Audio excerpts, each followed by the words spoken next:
On July 22, 1944, in the mountain resort town of Bretton Woods, New Hampshire. Representatives from 44 nations gathered in the Mount Washington Hotel to redesign the global financial system.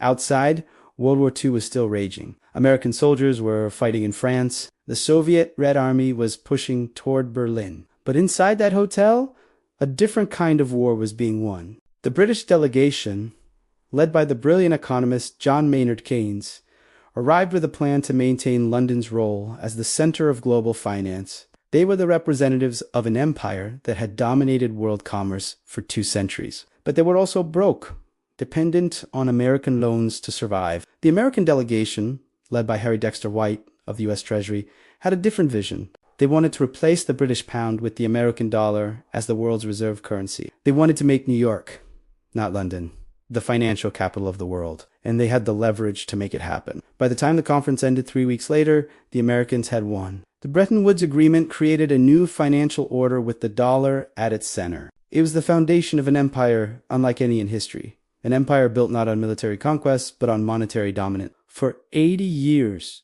this system has given America extraordinary power and privilege.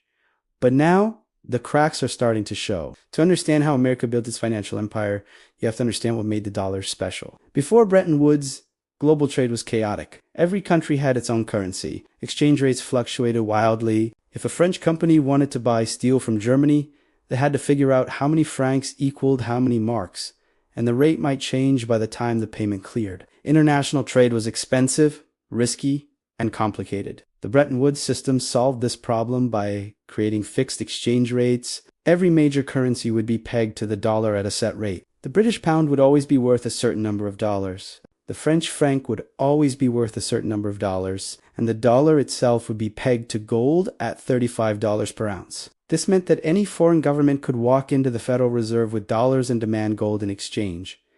The dollar became as good as gold. And because America held more gold than every other country combined, over 20,000 tons stored in Fort Knox and the Federal Reserve Bank of New York, the world trusted the dollar. Within a few years, the dollar became the currency that everyone wanted to hold. If you were a Japanese exporter selling cars to Europe, you wanted to be paid in dollars. If you were a Saudi oil sheik, you wanted to be paid in dollars. If you were a Swiss banker looking for a safe place to store wealth, you bought dollars. The dollar became the global reserve currency, the money that backed all other money. This gave America an extraordinary privilege. It meant that the U.S. could print dollars and the rest of the world would accept them in exchange for real goods and services. America could buy oil from the Middle East, electronics from Japan, and cars from Germany, and pay with paper that costs almost nothing to produce. It was the greatest free lunch in economic history. As long as the world trusted the dollar, America could run trade deficits indefinitely. It could consume more than it produced and pay for the difference with printed money. Economists call this the exorbitant privilege. The French finance minister Valéry Giscard d'Estaing coined a term in the 1960s, and he meant it as an accusation. He argued that America was exploiting the rest of the world, living beyond its means while forcing other countries to accept depreciating dollars. But the Americans saw it differently. They argued that the world needed a reserve currency, and the dollar was the most stable and trusted option. They said that by providing the global reserve currency, America was performing a service to the world economy, and in exchange for that service, they deserved certain privileges.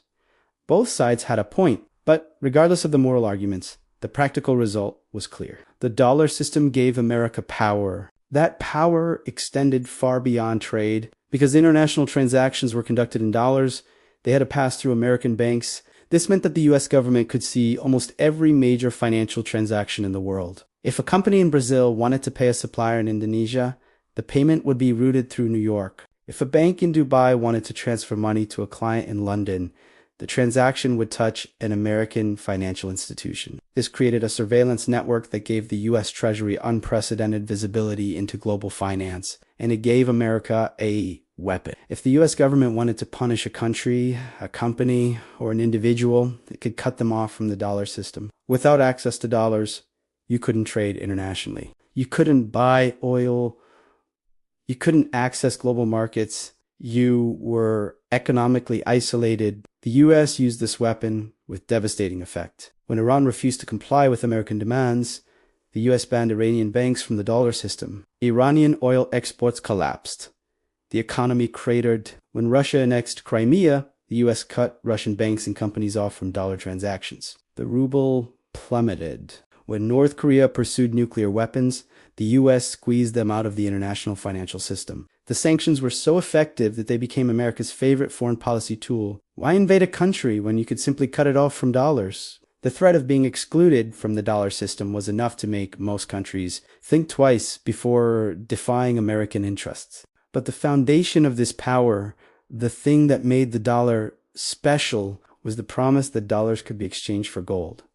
And that promise was about to be broken. By the 1960s, the US was running large budget deficits to pay for the Vietnam War and President Johnson's Great Society programs. To cover these deficits, the government was printing money. More and more dollars were flooding into the world economy, but the amount of gold in Fort Knox wasn't increasing. Foreign governments started to do the math. They realized there were far more dollars in circulation than there was gold to back them up. If everyone tried to redeem their dollars for gold at the same time, the US wouldn't be able to pay. It was a classic bank run scenario. The French, led by President Charles de Gaulle, were the first to call the bluff. In 1965, France began converting its dollar reserves into gold. Naval ships sailed to New York, loaded up with gold bars from the Federal Reserve, and carried them back to Paris.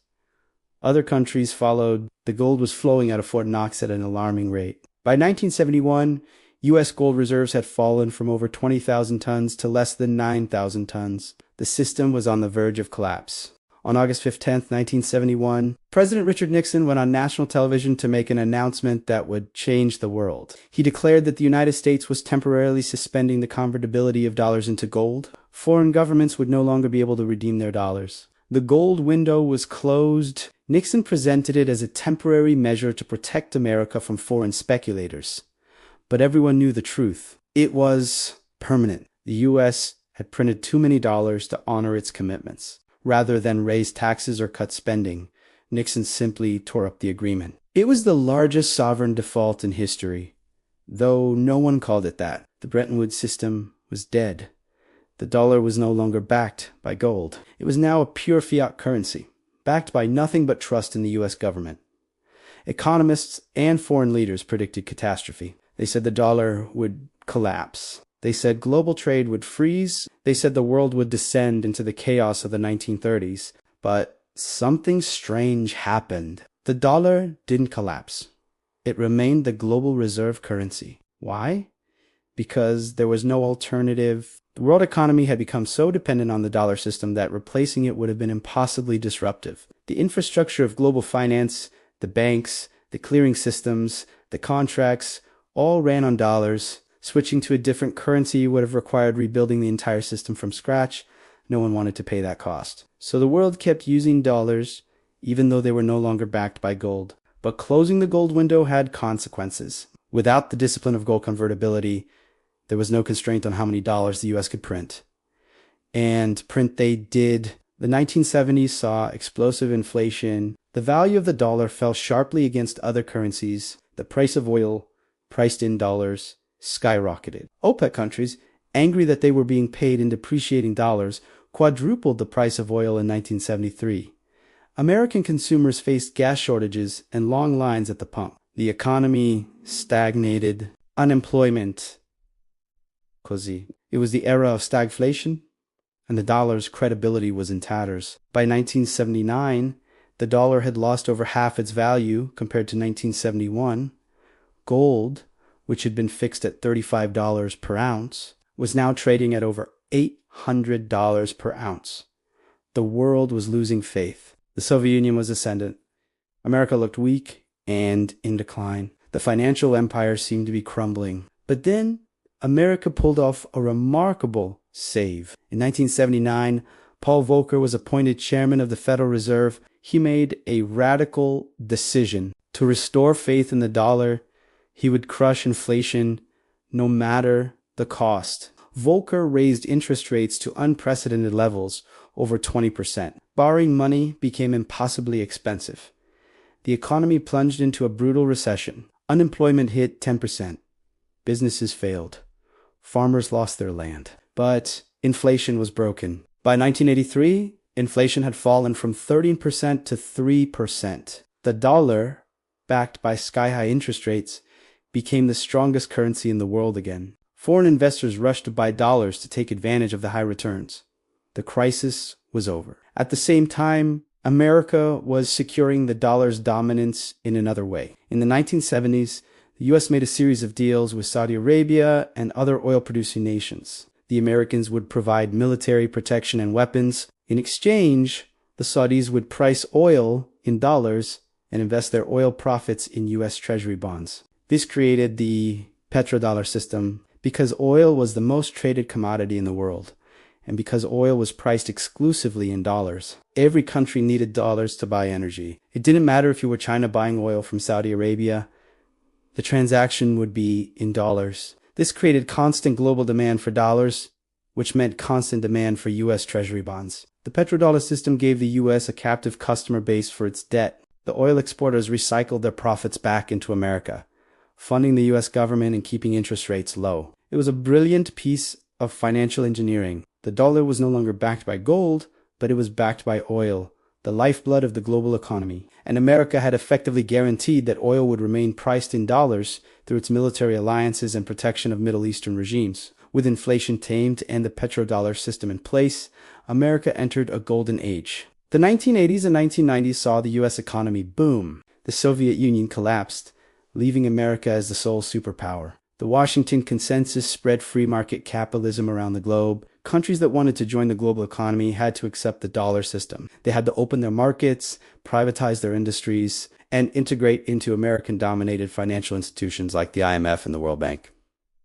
The tech revolution of the 1990s reinforced American dominance. Silicon Valley produced the innovations that powered the new digital economy. American companies like Microsoft, Intel, and later Google and Apple became global giants. The world's computers ran on American software. The world's internet infrastructure was American-built, and all of it was priced in dollars. But beneath the surface, the contradictions were building. To maintain the dollar's role as a global reserve currency, the U.S. had to run perpetual trade deficits. Foreign countries needed a constant supply of dollars to use for trade and reserves. The only way to provide those dollars was for America to buy more from the world than it sold. This meant that American factories were closing and manufacturing jobs were disappearing. The industrial heartland was becoming the Rust Belt. Cities like Detroit, Cleveland, and Pittsburgh, which had once been the engines of American prosperity, were hollowing out. The good-paying factory jobs that had built the middle class were moving to China,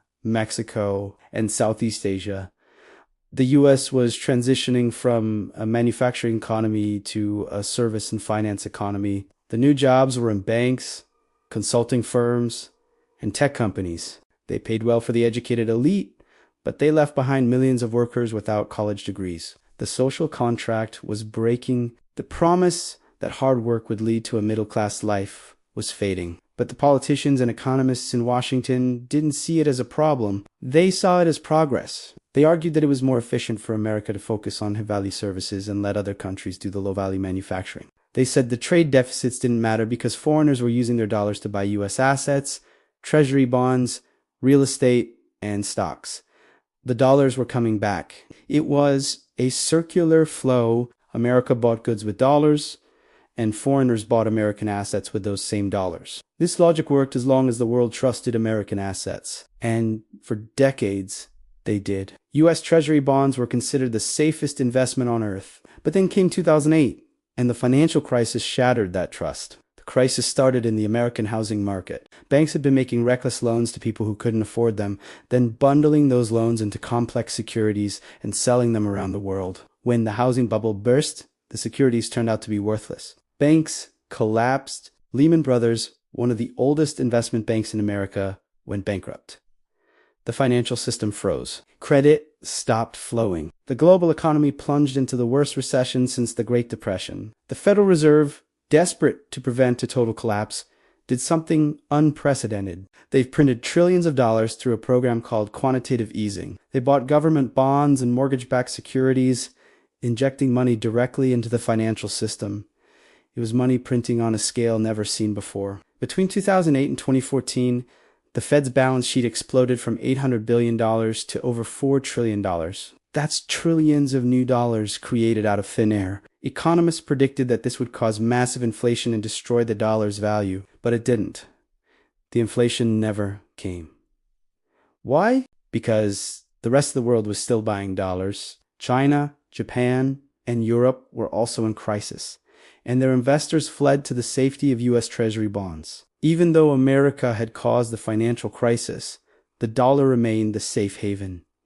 It was a paradox. The global financial system was so dependent on the dollar that even when America nearly destroyed the world economy, everyone still ran $2 for safety. But the crisis had consequences. It revealed that the American financial system was corrupt and fragile. The banks that had caused the crisis were bailed out with taxpayer money. The executors kept their bonuses, but ordinary Americans lost their homes, their jobs, and their savings. The anger and resentment created a populist backlash that would reshape American politics. More importantly, the crisis made other countries nervous. China, which held over $1 trillion in U.S. Treasury bonds, watched in horror as America printed money to bail out its banks. The Chinese started asking a dangerous question. What if we stopped trusting the dollar?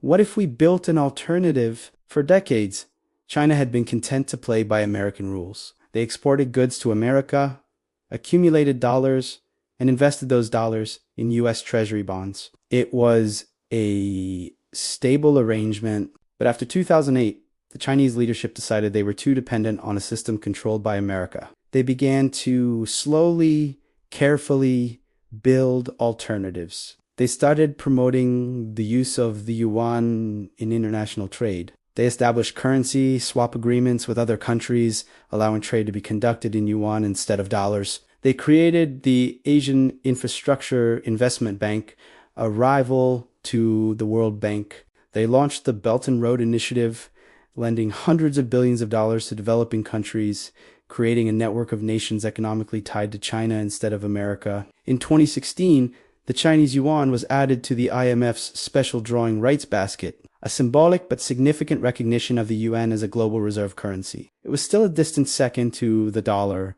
but the trajectory was clear. China was building the infrastructure for a post-dollar world. At the same time, America was undermining its own position. The U.S. increasingly used the dollar as a weapon, imposing sanctions on countries it didn't like. Russia, Iran, Venezuela, and North Korea were all cut off from the dollar system. This showed the world that holding dollars came with political risk. If you angered Washington, your assets could be frozen, your banks could be cut off, and your economy could be This made other countries nervous. Even America's allies started to worry. What if they had a disagreement with Washington? What if the U.S. decided to weaponize their dollar holdings? The world began to see the dollar not just as a currency, but as a tool of American coercion. The Europeans started talking about creating an independent payment system to avoid U.S. sanctions. Russia and China began settling trade in their own currencies, bypassing the dollar entirely. Central banks around the world started diversifying their reserves, buying fewer treasury bonds and more gold, euros, and yuan. Then came the pandemic. In 2020, COVID-19 shut down the global economy. The Federal Reserve responded with another round of massive money printing. They injected over $4 trillion into the system in just 2 years. The U.S. government sent stimulus checks to Americans funded by borrowed money. The national debt exploded past $30 trillion. Once again, economists predicted inflation and dollar collapse. And this Jimmy, the inflation came. By 2022, inflation hit 9%, the highest in 40 years. The price of food, gas, and housing soared. The real wages of American workers fell. The purchasing power of the dollar eroded. The Federal Reserve was forced to raise interest rates sharply, plunging the economy toward recession. The cracks in the empire were widening. The national debt was now larger than the entire economy. Interest payments on the debt were consuming an ever larger share of the federal budget. The U.S. was borrowing money just to pay the interest on previous borrowing. It was a debt spiral. At the same time, America's political system was the country was deeply divided. Trust in institutions was at historic lows. The government repeatedly came close to defaulting on its debt because Congress couldn't agree on raising the debt ceiling. The specter of an American default, once unthinkable, was now a regular political threat. Foreign investors watched nervously. The geopolitical landscape was also shifting. America's military overstretch in Iraq and Afghanistan had cost trillions of dollars and produced no lasting victories. China was rising as a peer competitor. economically and militarily. The unipolar moment after the Cold War was over. America could no longer dictate terms to the world. And yet, the dollar system required the world's cooperation. The empire's survival depended on foreigners continuing to trust and use the dollar. But that trust was eroding. The BRICS nations, Brazil, Russia, India, China, and South Africa, which represent nearly half the world's population, were actively discussing creating an alternative currency for trade. Saudi Arabia, America's most important ally in the Middle East, was considering pricing oil in yuan for sales to China. If the petrodollar system collapsed, the demand for dollars would plummet. Central banks were hoarding gold at the fastest pace in decades, a sign that they were preparing for a world where the dollar was no longer dominant. The financial empire that America built after World War II is starting to crack, not because of a sudden collapse, but because of a slow erosion of trust and credibility. The exorbitant privilege is becoming an unsustainable burden. The trade deficits are hollowing out the industrial base. The debt is spiraling out of control. The political dysfunction is making America look unstable, and the weaponization of the dollar is pushing other countries to build alternatives. The question is not whether the dollar will lose its dominance. The question is when and what will replace it. Some believe the transition will be smooth, with the yuan gradually taking over as China's economy surpasses America's. Others fear a chaotic collapse, with the dollar plummeting in value, triggering a global depression. Some think a multipolar currency system will emerge, with several regional currencies sharing reserve status. Others believe technology, perhaps a digital currency or even cryptocurrency, will replace national currencies altogether.